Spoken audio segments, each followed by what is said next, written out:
selamat datang. Jadi akan ngomong Betara nih. Judulnya Ide Betara Ratu Pingit. Jadi saya diberikan tugas oleh Mahima untuk menceritakan sesuatu di program mendongeng ini. Sesungguhnya saya agak tegang karena tidak pernah live saya. Agak katrok saya di bidang itu. Oke, saya mulai saja. Jadi cerita ini di latar belakangi atau di latar tempatnya di kerajaan Medang Kemulan. Pasti sudah banyak yang tahu di mana tempat itu. Saya sendiri tidak tahu itu di mana, tapi menurut ceritanya itu ada di Medang Kemulan. Jadi di Medang Kemulan itu ada seorang betara, seekor nggak bisa itu. Jadi satu betara itu punya anak. Nama anaknya Ide Betara Ratu Pingit. Jadi Ide Betara Medang Kemulan punya anak namanya Ide Betara Ratu Pingit. Betara itu artinya pelindung. Jadi kalau kita berdoa Ratu Betara ini dan itu, sebenarnya kita sedang memohon perlindungan. Nah, dalam konteks ini Betara itu raja sebenarnya. Jadi Betara Medang Kemulan sebenarnya Raja Medang Kemulan. Nah, anaknya itu diberi nama Betara Ratu Pingit. Artinya Raja Ratu Pingit jadinya nanti. Atau mahkota, putra mahkota Ratu Pingit. Nah, anak ini sangat disayangi oleh orang tuanya. Saking sayangnya, kemudian dia diberikan tugas untuk menjadi raja. Menjadi rajanya di Pulau Bali. Jadi kalau ada orang tua memberikan tugas kepada anaknya, itu sebenarnya bukti kasih sayang orang tuanya, bukan kutukan itu. Anggap saja tugas dari orang tua adalah anugerah. Jadi anggap kan betul karena sayang orang tua makanya banget tugas gitu. Jadi Ide Betara Ratu Pingit ini ditugaskan menjadi raja di Bali. Nah, konon dari Medang Kemulan, jarak dari Medang Kemulan ke Bali itu jauh katanya. Seberapa jauhnya tidak tahu, berapa jaraknya tidak tahu juga. Tapi cukuplah jarak itu untuk mengajarkan arti rindu di antara orang tua dan anaknya itu. Jadi cukup jauh mungkin, karena waktu itu apalagi belum ada kapal, belum ada pesawat terbang, belum ada motor. Jadi jauh lah itu jarak itu. Jadi kita ini sebenarnya bukan apa-apa dibandingkan mereka, karena kita berjarak sedikit aja udah telepon-teleponan, udah WhatsAppan, jadi sedikit-sedikit bilang rindu gitu kan. Jadi kita kalah oleh orang-orang dahulu itu. Dan konon saat Ide Betara Ratu Pingit ini menjadi raja di Bali, saat dia jadi raja nih ceritanya, semua orang yang ada di bumi itu maksudnya mungkin di seluruh dunia tuh, tidak ada yang pintar. Bahasa halusnya tidak ada yang pintar adalah bodoh. Yang lebih halus lagi goblok mungkin. Atau yang paling halus dungu. Jadi kalau ada orang bodoh itu dungu disebutkan. Yang di Bali apa ya bahasa Bali? Belog bahasa Bali ini. Bahasa halusnya tambet. Kalau ada orang yang sangat bodoh, dia disebut kelintang tambet atau tanpa guna. Jadi ceritanya semua penduduk di sana di bumi itu waktu itu semuanya masih bodoh. Ciri-ciri bodoh itu menurut satwa ini, menurut dongeng ini, jadi manusia tidak ada yang bisa bertani, tidak ada yang bisa mengubah-ubah, tidak ada yang bisa membuat peralatan. Jadi 3 itu. Dan ada sih yang dan lain sebagainya disebutkan muah sanetiosan itu. Tapi 3 ciri ini sebenarnya sudah bisa kita maknai lebih jauh kan. Jadi nggak ada lagi manusia yang bisa bertani. Siapa aja yang mau jadi petani, termasuk Heri Widianggara nggak bisa dia bertani kan. Siapa mau jadi petani ini? Saya seminggu ini jadi petani ngarit susah sekali itu. Jadi ciri-ciri orang bodoh zaman dulu itu, tidak ada petani, tidak ada orang yang bisa menanam padi, tidak ada orang yang bisa mencangkul. Jadi itu cirinya. Kita tahu sendiri apa yang sudah kita lakukan sekarang. Apa kita bisa bertani? Kalau tidak, artinya kita bodoh. Terus tidak ada yang bisa meubat-ubadan. Apalagi ini. Sekarang kan nyana bisa ngubaden penyakit anda yang orang karowana ini kan. Juga ada tekanan nenek yang tawang. Nyana orang ngubaden masih yang tawang. Kengken carane konen masih tawang. Mungkin ane sakti-sakti kan jangan bisa ngubaden. Dan para dokter ane yang sudah belajar itu yang bisa ngubaden atau mengobati penyakit ini nanti. Jadi itu cirinya. Jadi ciri yang kedua, tidak ada yang bisa mengobat-obatan. Ya kita sendiri sekarang terkurung karena satu penyakit dan kita tidak tahu apa obatnya. Jadi kita 2 ciri itu kita sudah bodoh. Kemudian ciri yang ketiga, tidak bisa membuat peralatan. Peralatan itu ya peralatan sehari-hari. Tidak bisa buat sampat, tidak tahu caranya. Yang kayak kadang cara nangai sampat begitu, cara membuat cangkul nggak tahu, cara membuat kompor nggak tahu, pokoknya banyak yang kita nggak tahu. Itu ciri yang ketiga. Sekarang juga masih aja ada yang nggak tahu cara-cara membuat peralatan itu kan. Ya jadi fix lah kita ini bodoh tuh, alias dungu itu. Nah karena dianggap bodoh, maka ada jalan keluar yang dilakukan oleh Raja atau Betara Medang Kemulan waktu itu. Caranya adalah dengan berdoa. Bayangkan kebodohan diselesaikan dengan cara berdoa menurut cerita ini. Jadi berdoanya siang dan malam. Yang kengken kadang doanya sing tawang. Mungkin berdoa bang penugran kan Betara Saraswati kan, dari Dewi Saraswati kan ada mantra-mantra itu. Mantra-mantra Saraswati itu misalkan Ong Saraswati namastubhya morade kamarupini sidir rambam karisyami sidir bawantu mesada. Oke, itu caranya memantra. Ada mesti mantra Saraswati yang singkat, Om Sidi Saraswati Namaswah misalkan gitu.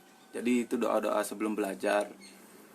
Yang ada juga doa mantra guru itu, guru Brahma, guru Wisnu, guru Dewa Maheswara, guru Saksat Param Brahman, Tasmai Sri Guru nama. Jadi banyak itu. Jadi mungkin begitu caranya raja itu dulu, Raja Medang Kemulan itu berdoa. Pokoknya siang dan malam dia itu berdoa tanpa henti. Mungkin caranya pangidang panjak-panjak ini duag gitu. Mantra malu kan, berdoa siang dan malam kepada betara-betari agar panjaknya bisa pintar. Nah karena teguh, jadi harus berdoa itu harus teguh dan harus ikhlas itu. Kalau tidak ada keduanya itu ya percuma berdoa kan. Kalau kata Gandhi, jangan sampai spirit dari doa itu hilang saat doa diucapkan. Gitu. Jadi harus teguh dan ikhlas dalam berdoa. Nah karena ikhlas dan teguh berdoa, Betara Medang Kemulan atau Raja Medang Kemulan itu, maka turunlah ada betara yang turun karena saking teguhnya dia berdoa. Betara yang turun itu bernama Betari Pasupati. Jadi Betari Pasupati itu turun tujuannya untuk meruat manusia. Ruat itu misalnya ya menyucikan manusia yang bodoh-bodoh itu agar tidak bodoh lagi. Jadi itu tujuannya. Setelah ide betara-betari ini turun, saat itu juga ada banyak Betara yang turun juga ke bumi. Turun itu ya bergiliran lah, giliran dia beliau-beliau itu turun. Karena pemimpinnya sudah turun kan, Betara Pasupati itu, Betara paling tinggi ya Kone itu. Nggak tahu juga karena nggak pernah lihat Betara. Ya, kalau Bataran pernah, kalau Betara nggak pernah, belum pernah. Ya tapi kita yakini itu kan gitu. Terus setelah Betara Pasupati ini turun, diikutilah oleh Betara-Betara yang lain. Satu persatu Betara itu turun ke bumi mengajarkan manusia biar manusia tidak bodoh lagi gitu. Jadi yang pertama turun itu yang mengikuti itu namanya Betara Brahma. Saya yakin pasti semuanya tahu siapa Betara Brahma. Betara Brahma itu pencipta dalam kepercayaan Hindu. Jadi saktinya bernama Saraswati itu karena penciptaan pasti diawali dengan pengetahuan, itu katanya begitu. Kan Saraswati kan pengetahuan, Brahma mencipta gitu kan. Jadi saktinya penciptaan ya pengetahuan gitu. Nah, Betara Brahma ini turun ke bumi mengajarkan manusia untuk membuat peralatan. Jadi Brahma yang turun dulu, yang pertama, yang mengajarkan manusia untuk membuat peralatan. Kan peralatan itu penting. Jadi ada alat yang bisa kita pakai untuk membantu kegiatan sehari-hari. Contohnya peralatan yang diajarkan oleh Betara Brahma untuk dibuat itu apa nih? Oh, dari besi. Jadi ada peralatan yang dibuat dari besi atau baja. Itu yang diajarkan oleh Betara Brahma dulu. Jadi contohnya Tenggala. Tenggala itu tidak banyak lagi orang yang tahu Tenggala. Jadi Tenggala itu yang digunakan untuk membajak sawah itu. Jadi itu yang disebut dengan Tenggala. Biasanya dengan bantuan sapi. Sekarang mana ada yang pakai begitu kan? Itu kan. Jadi susah cari Tenggala. Kalau traktor banyak sekarang. Tuh, jadi cara membuat Tenggala itu bagaimana? Itu yang diajarkan dulu.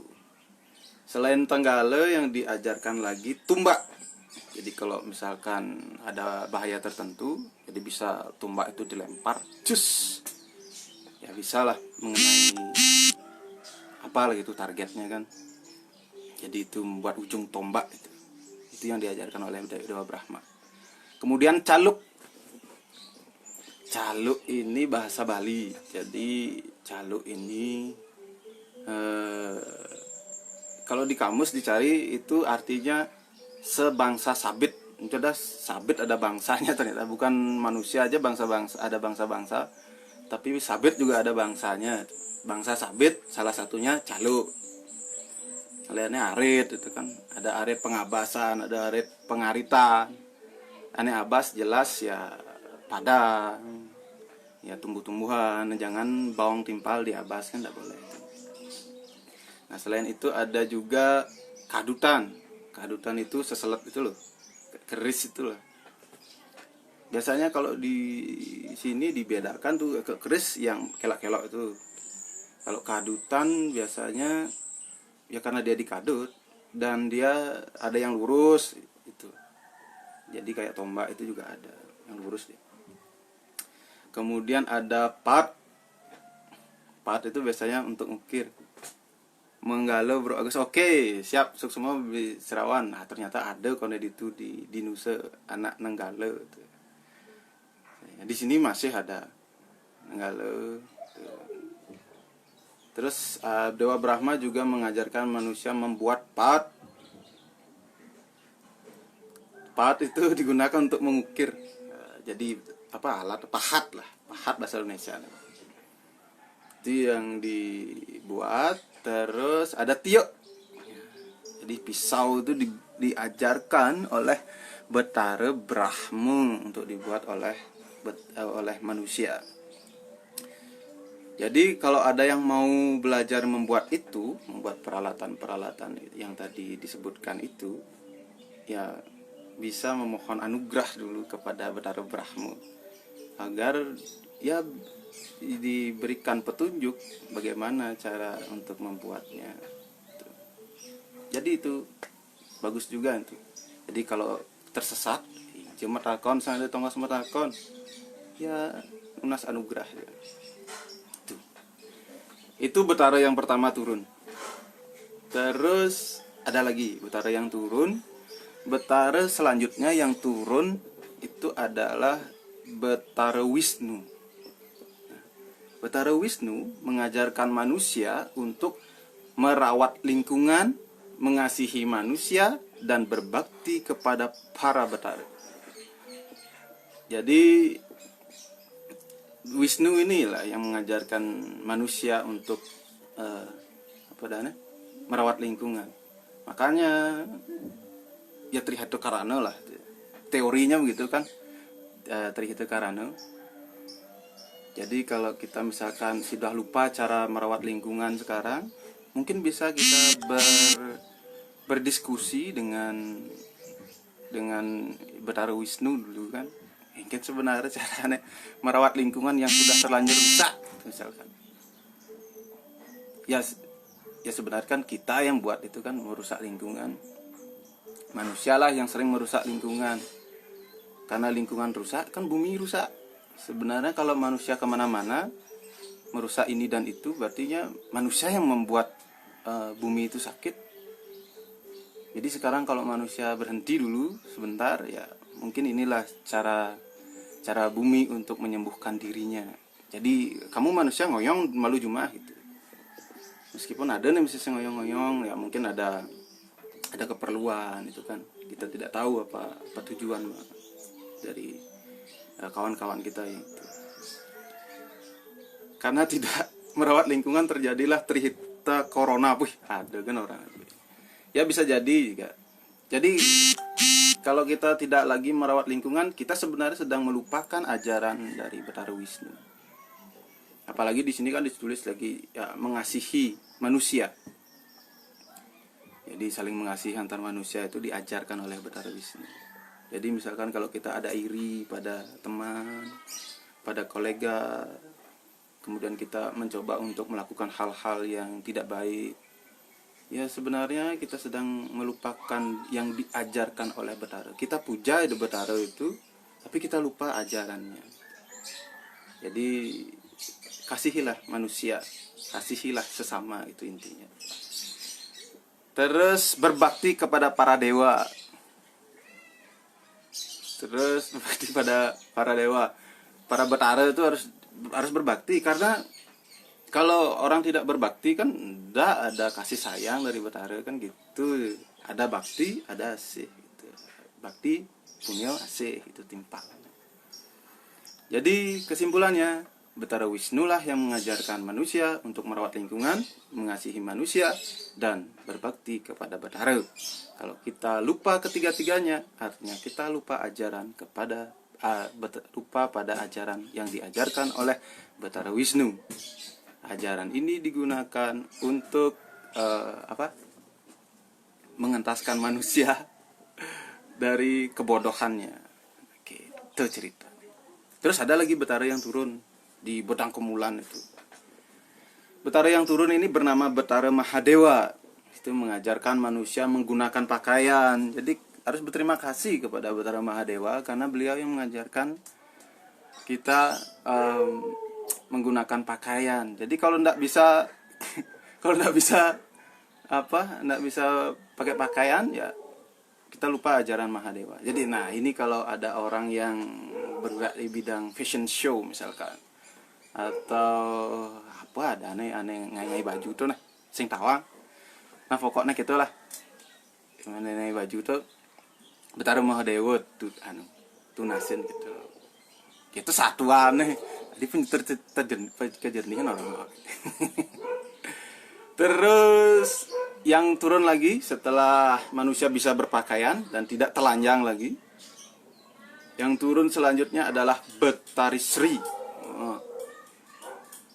Jadi Betari Sri inilah yang mengajarkan semua perempuan untuk membuat ulat-ulatan.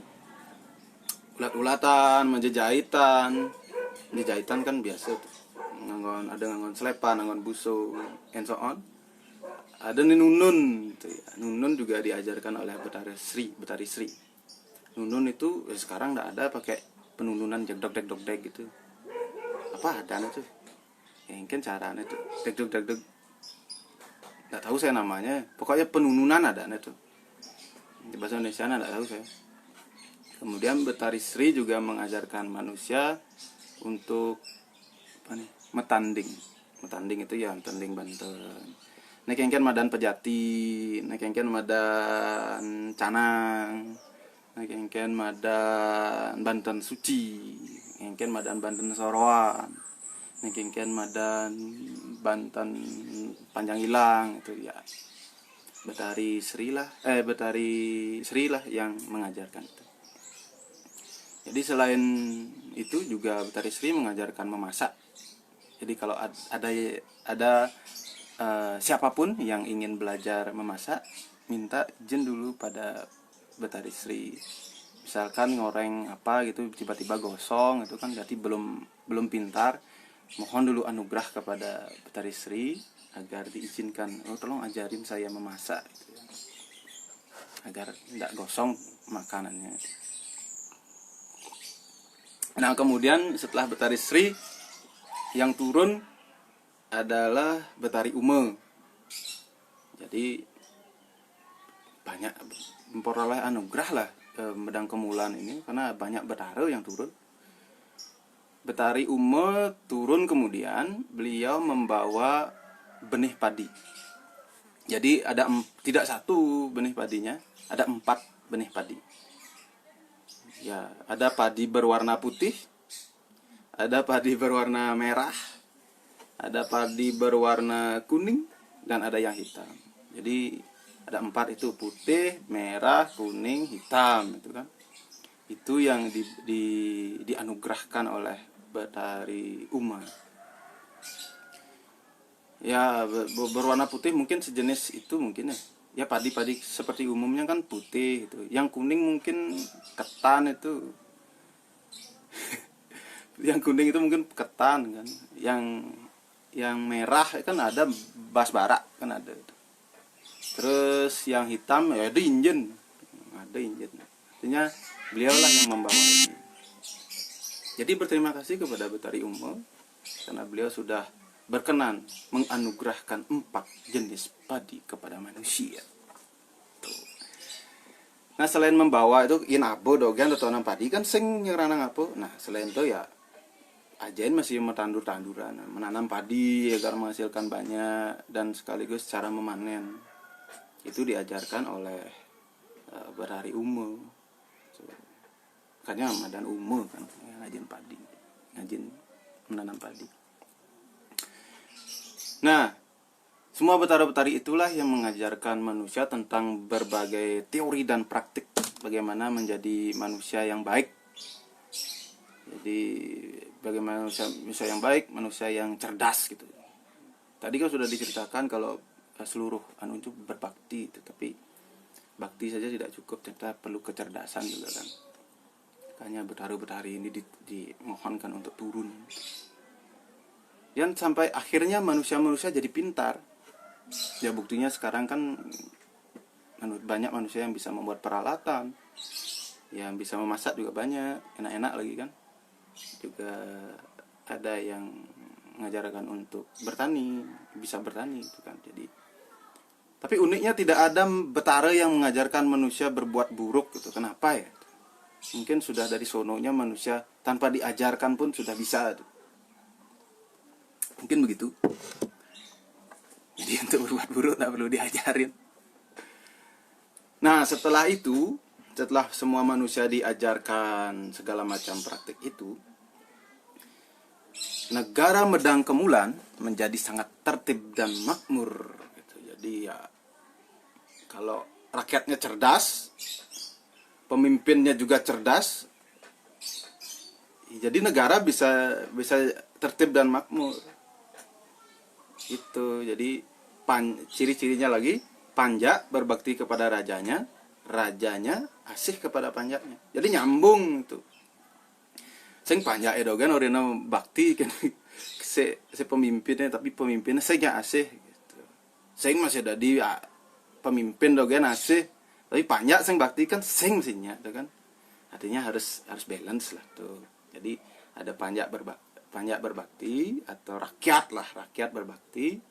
Kemudian rajanya asih kan.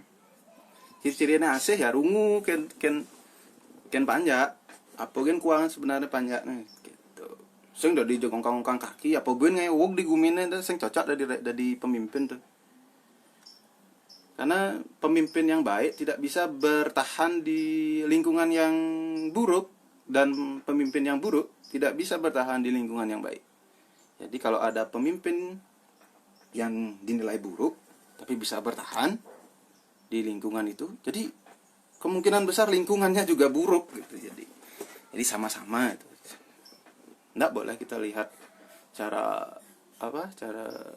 kerja pemimpinnya saja, tapi kita juga harus mengingat siapa saja panjatnya yang berbakti kepada dia, siapa pembisiknya ini, itu harus tahu juga kan. Nah, ciri-ciri dari tertib dan makmur itu ya segala yang dijual itu murah, itu gampang diakses. Kemudian yang ditanam itu semuanya berbenih ya, atau tumbuh dengan baik. Ya, kalau di Bali itu disebut sing tinuku sarwa murah, sing tinandur nadi gitu. Sing tinuku sarwa murah, sing tinandur sarwa nadi. Yes. Nah, pokoknya kita lah harus misi gitu kan, nak Bali kan sini gendeng-gendeng biarpun nanya cara gendeng apa. Ya itulah ciri-ciri negara yang makmur. Ya, tongkat kayu kan celang gitu bisa dari berbunga gitu kan. Itu ciri-cirinya. Nah, Gelisen 1.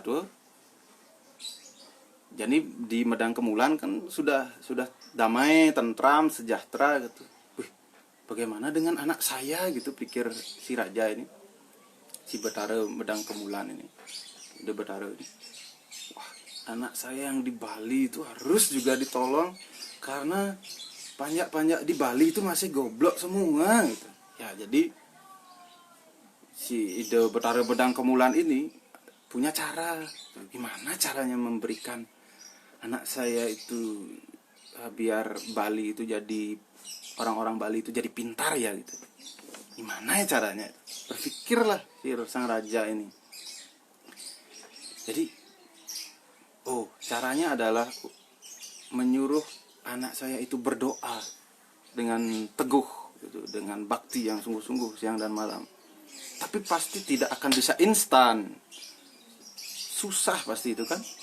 Yang kan caranya orang pang berdoa tapi pang perjani pang dua gitu kan sengida. Nah, Betara Medang Kemulan punya cara praktis, jadi jalan tol lah, shortcut lah tuh. Mungkin caranya punya anak-anak Bali ini bagus gitu kan. Maka diambillah keputusannya tidak lain dan tidak bukan adalah mengutus 3 orang utusan untuk menemui anaknya di Bali, itu yang bernama Ide Betara. Dicari siapa tadi? Ide Betara Ratu Pingit. Jadi ada 3 orang yang diutus untuk menemui anaknya. Jadi tujuannya ya agar panjak-panjak di Bali jadi pintar. Nama utusannya ada 3. Ya, yang pertama itu Ipunte namanya. Ipunte itu kalau di drama Arjo itu ya penasaran itu. Terus kalau yang kedua bernama Wijil. Wijil ya adiknya itu. Jil itu Wijil itu namanya. Dan yang ketiga adalah namanya Ilola. Jadi ada 3 orang yang diutus oleh Raja Medang Kemulan untuk datang ke Bali. Katanya begini, pergilah paman bertiga ke Bali, bawalah 3 bungbung ini, 1 orang membawa 1, tapi paman bertiga tidak boleh melihat atau mengintip isi bungbung ini. Kalau paman sudah sampai di Gunung Sari, segera aturkan bungbung ini kepada putraku. Pokoknya gitulah, rajanya tuh ngomong kan harus berwibawa raja tuh. Mungkin cara-caranya ngoreng mesin udeng 7 tuh. Pergilah paman bertiga ke Bali, bawalah 3 bungbung ini. Jadi ketiga utusan itu diberikan bekal. Bekalnya berupa 3 bungbung. Bungbung ini biasanya dibuat dari apa dan itu? Ting. Jadi ting digunakan. Ting itu ya bambu. Bambu digunakan untuk membawa pesan dari si raja ini. Tapi ada syaratnya, 1 orang harus membawa 1 bungbung saja, tidak boleh 1 orang 3 gitu, tidak boleh. Jadi tugasnya 1 orang bawa 1 bungbung. Dan syarat keduanya, tidak boleh diintip nih bungbung nih. Kalau diintip bungbung ini gagal tugasnya. Nah, hanya kalau sudah sampai di Gunung Sari, jadi Gunung Sari itu adalah tempat si Betara Pingit ini. Itu di sana tempatnya. Kalau paman sudah sampai di Gunung Sari, segera aturkan bungbung ini, jangan paman mengintipnya lagi gitu kan. Jadi yang namanya tugas ya harus dilaksanakan. Nah, karena 3 orang ini adalah panja atau utusan yang berbakti,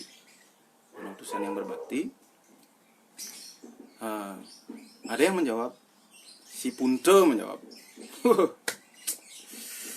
ampun Paduka, tidak mungkin hamba bertiga berani melawan titah Paduka Betara. Nah, sekarang hamba mohon diri. Tuh, jadi sing kone bani panjaknya lakar piwal itu. Sing ngugu munyen Betara raos Betara. Ya munyen rajane sing bani ngelawan gitu. Pasti ya kartu artinya mereka bertiga akan pergi ke Bali dengan syarat membawa bumbung dan tidak boleh mengintip bumbung. Artinya memang kalau ada sesuatu yang rahasia tuh tidak boleh diintip-intip gitu. Jangan gitu. Hati-hati memegang rahasia, apalagi tahu banyak rahasia kan, pengen aja bilang ke orang-orang gini begitu. Ya, hati-hati. Lalu raja berpesan lagi, baiklah paman, hati-hati. Tapi jalan ke sana akan melewati hutan yang angker dan banyak penghuninya. Hati-hati. Di hutan-hutan itu ada singa. Singa tahu kan singa? Ada wara. Wara itu badak. Wara itu sama dengan badak. Macan ada juga. Apalagi ada babi hutan. Jangan remehkan babi hutan. Karena babi hutan yang berhasil mengganggu pertapaan dari Arjuna di undung Gunung Indrakila gitu.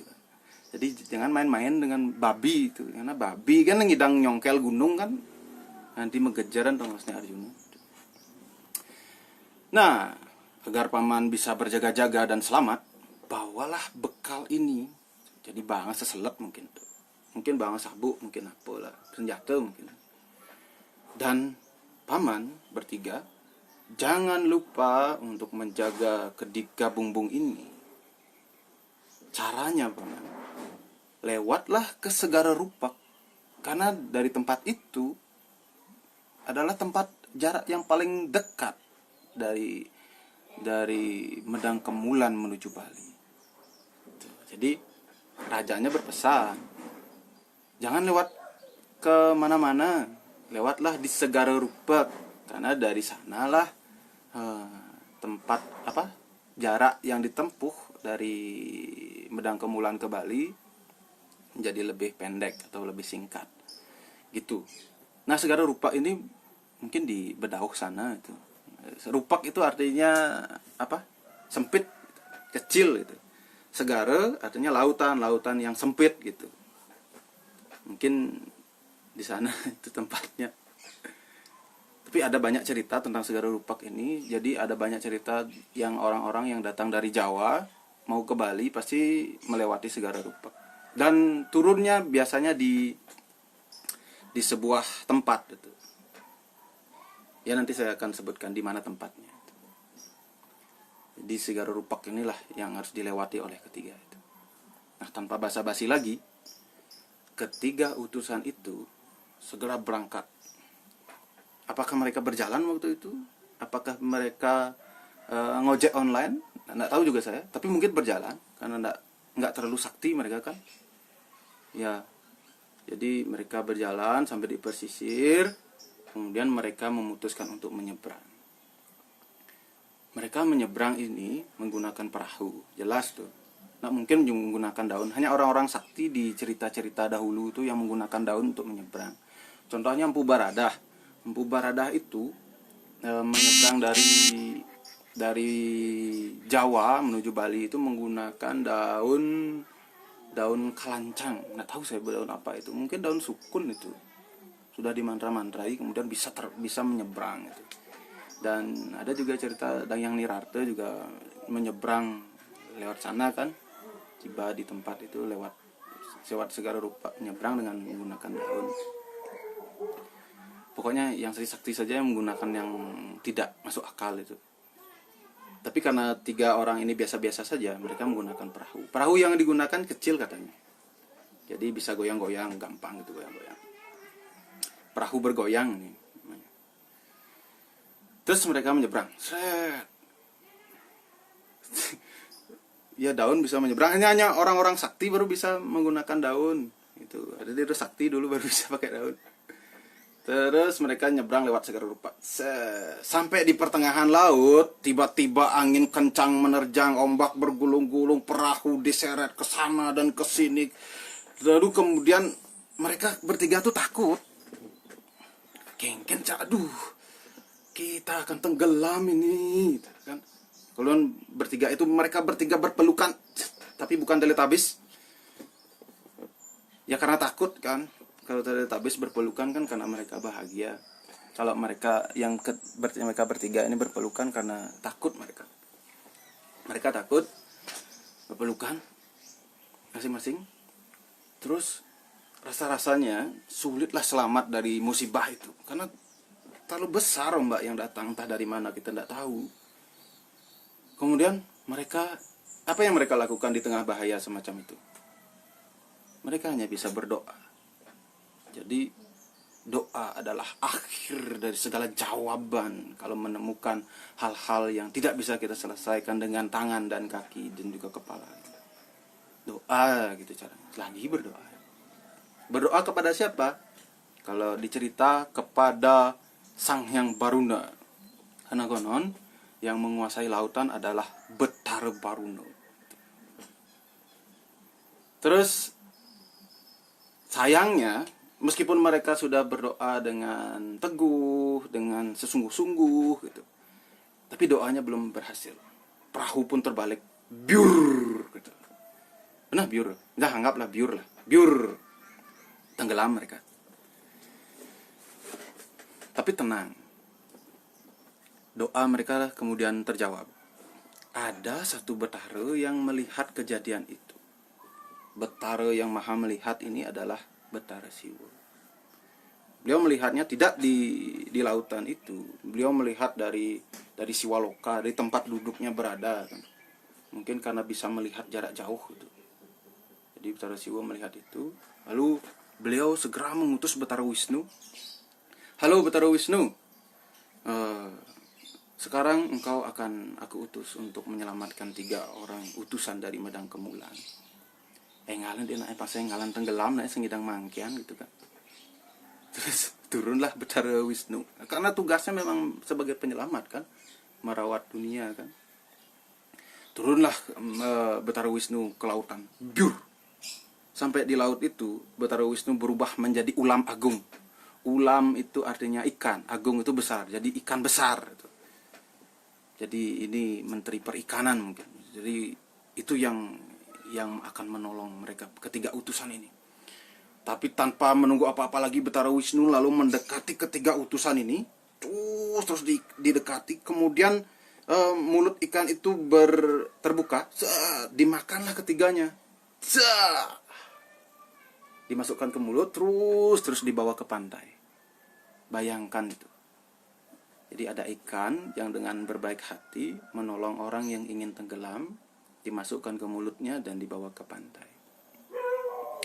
Setelah ketiga utusan ini dibawa ke pantai dan berhasil selamat, Betara Wisnu, ulam agung itu berubah lagi menjadi Betara Wisnu. Jadi kembalilah Nyuti Rupa. Bagaimana bentuk Betara Wisnu nggak tahu saya. Mungkin seperti orang-orang yang kita kenal, mungkin bentuknya nggak tahu juga kan. Lalu Betara Wisnu kembali ke Kahyangan, ke Haribawana namanya. Kalau akan dikabulkan, ya mungkin saja bisa dikabulkan. Jadi Wisnu sudah kembali ke Kahyangan, dan singkat cerita, sampailah ketiga utusan itu di pesisir Kauh Bali. Jadi mereka sampainya sudah siang hari, matahari sudah bersinar agak-agak lembut itu, dan angin mendesah pelan-pelan. Entah gimana desahan angin, tidak tahu saya. Ya mungkin sama lah seperti desahan manusia kan, desahan angin, karena manusia kan mendesah dengan angin juga. Jadi sampailah ketiganya di pinggir itu. Di manakah mereka? Nah, mereka sampai di daerah bernama Puranca, Kapuranca. Ya seperti yang saya bilang tadi, ada banyak cerita tentang Segara Rupak dan Puranca itu. Jadi ada banyak ceritanya, dan selalu setiap penyeberangan dari Jawa selalu tiba di Kapuranca itu. Jadi mungkin ada, kalau kita mau memetakan hubungan Bali dengan Jawa dulu, mungkin kita harus mulai dari Puranca itu. Apa sebenarnya yang ada di sana? Mungkin di dermaga atau tidak. Belum pernah ke sana saya. Jadi setelah corona ini berlalu, mungkin saya akan ke sana.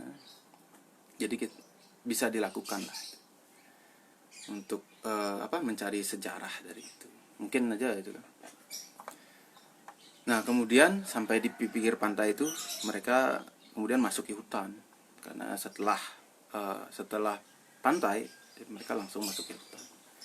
Hutan ini bernama Alas Jembranu. Jadi di alas itu mereka berada. Mereka masuk ke alas itu. Terus pohon besar mereka temukan itu kan, terus mereka berjalan-jalan gitu.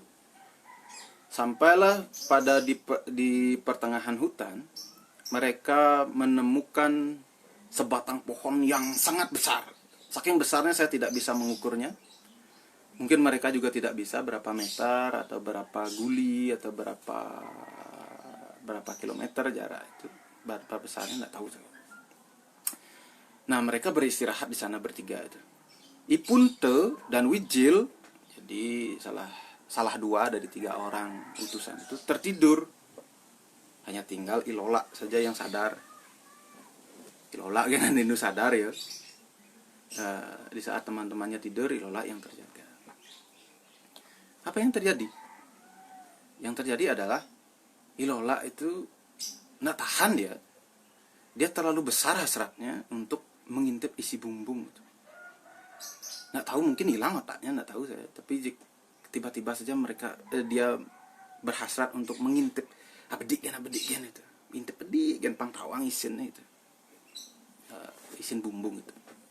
Lalu Lola ini bergeser di tempat mereka berada agar agak jauh lah dari si Punte dan si Wijil itu, biar nggak ketahuan gitu. Jadi ya menjauhlah dia. Kemudian begitu bumbung itu dibuka, ceklek, seriut, terus isinya diberiokkan, dituruang, diberiokkan, apa nama bahasa Indonesia ya, pokoknya beriokang, beriokang, keluarlah air dari bumbung itu, nggak surut airnya, terus saja mengalir gitu, terus itu sampai membesar gitu. Nah, air itulah yang kemudian menjadi Tukat Ageng di Alas Jembrana. Menurut satuannya, ya air yang bumbung yang dibuka oleh Lola itulah yang penyebabnya. Ada Tukar Ageng di alas Jembrana, dan sampai sekarang kawanan ada di sana. Lola kan tidak berani menceritakan hal itu karena dia pasti merasa berdosa, merasa bersalah kepada kedua pengiring yang lain. Jadi dia tidak menceritakan hal itu kepada keduanya. Dan Lola kembali ke tempat mereka berada seolah tidak terjadi apa-apa. Nah, keesokan harinya mereka tidur ceritanya, dan keesokan harinya perjalanan dilanjutkan. Tukar-tukar mereka seberangi, bukit-bukit mereka naiki, gunung-gunung mereka daki. Sampai menjelang malam, perjalanan belum mencapai tujuan. Jadi mungkin karena jauh itu, jauh sekali, jauh sangat nih, sangat jauh pokoknya. Ketiganya ketakutan karena masih di dalam hutan. Apa ya, takut nanti saya dimakan hantu, nanti dimakan setan saya nanti. Kalau nggak bisa saya dimakan setan, saya yang makan setannya itu mungkin kan. Terus mereka memutuskan untuk beristirahat lah. Karena kenyal kan, kalau kita kenyal kan beristirahat. Kayak saya kenyal misalkan cukup minum dulu.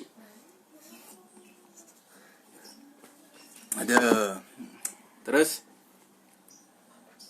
mereka beristirahat itu. Begitu giliran Ilola dan Punto ya ketiduran sekarang.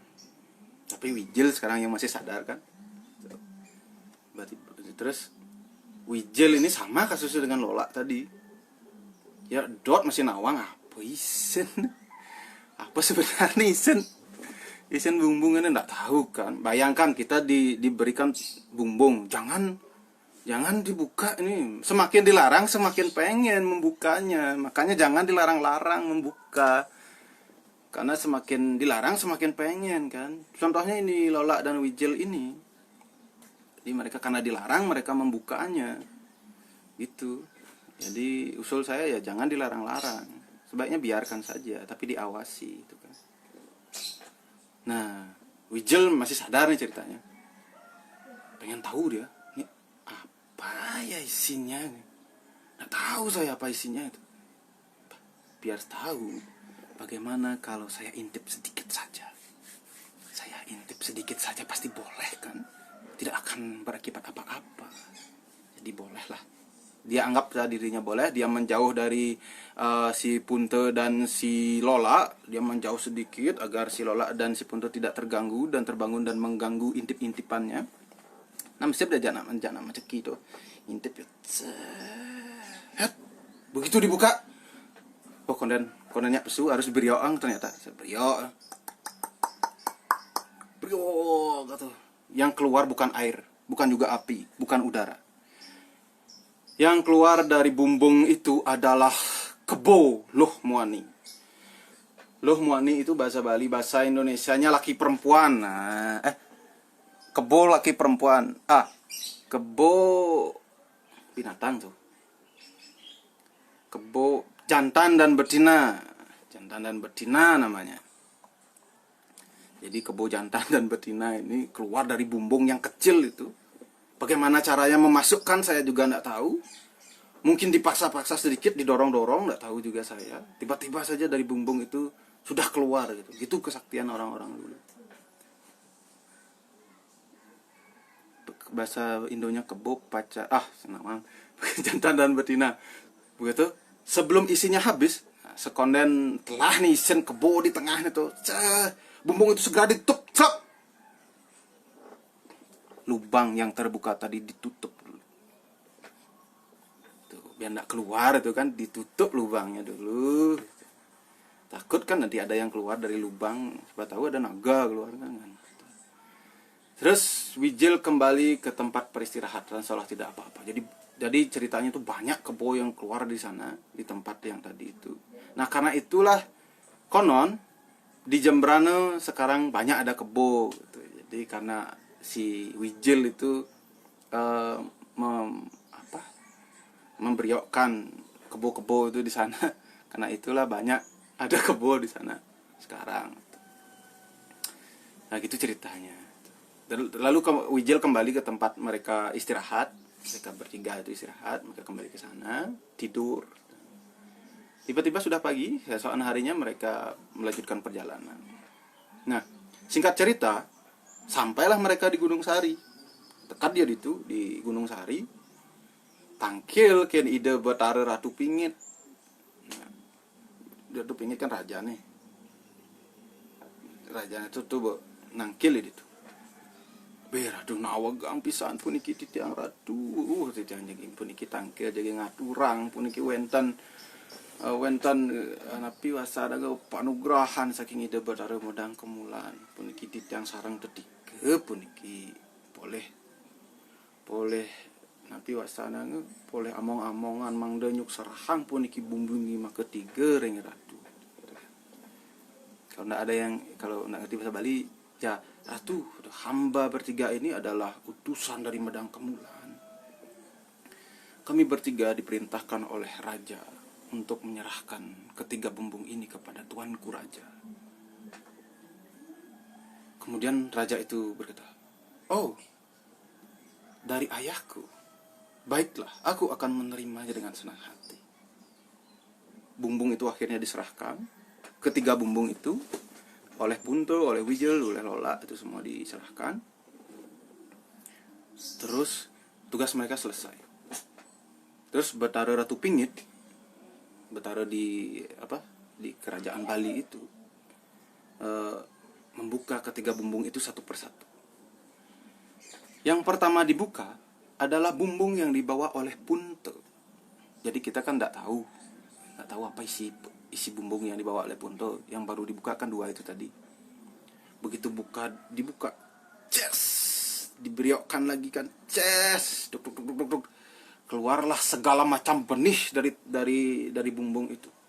Benih padi, benih apalah segala, pokoknya tumbuh-tumbuhan itu semuanya keluar dari sana. Utamanya padi kan, ada yang putih, ada yang merah, ada yang kuning, ada yang hitam, nggak ada yang hijau karena udah meledak, udah meletus. Jadi itu ada 4 warna itu. Nah kalau dipikir-pikir 4 warna ini biasa kalau di Bali ya, kalau kita baca lontar biasanya putih itu melambangkan timur itu kan, timur, terus merah itu selatan, terus kuning itu di barat, terus yang hitam itu ada di utara. Dan 4 warna itu kan 4 warna utama, kalau mereka dicampur jadilah itu 5 warna, disebut dengan pancawarna. Jadi kalau mau buat semacam campurnya dari benih-benih itu. Jadi ada yang putih itu padi misalkan ya, padi. Yang kuning itu yang dicari, yang kuning apa ya, padi. Tapi padi semuanya kuning kan kulitnya. Mungkin mana yang lebih putih, padi atau itu ketan mungkin itu ya. Itu yang putih atau kuning. Terus yang merah ada padi merah, yang hitam ada injin. Jadi kalau mau mencampur warna itu sebenarnya yang boleh dipakai sesuai dengan anugerah itu kan. Jadi bukannya diisi ke sumber atau diwarnai gitu. Itu yang dicampurkan. Jadi itu yang keluar dari Punto. Jadi bumbung yang dibawa oleh Punto. Lalu ada juga sekarang giliran si bumbung yang Lola yang dibukalah bumbung si Lola itu, cas, dikeluarkan isinya. Tapi kan tadi sudah dikeluarkan di alas Jembrano isinya dari itu, tapi masih ada sisa-sisa airnya, karena itu udah hanya sedikit air yang keluar dari bumbung itu, sedikit aja, air ngericik gitu namanya. Air yang keluar itulah menjadi mata air, jadi kelebutan ya, air yang keluar dari bumbung itu. Namanya sekarang banyu buah atau buah yang mengalir di Desa Bulian. Mungkin ada itu, nggak tahu saya juga. Itu sih yang diceritakan di dongeng itu. Jadi ini yang sebabnya ada banyu buah dan ada atau yang disebut dengan buah. Dan katanya aliran air itu masih ada sampai sekarang dan sampai di sisi selatan itu. Tuh. Kemudian pada akhirnya, ini di akhir cerita, bagi yang baru bergabung, ya sorry saja. Sudah di akhir cerita. Pada akhirnya giliran bumbung yang dibawa Wijil sekarang dibuka.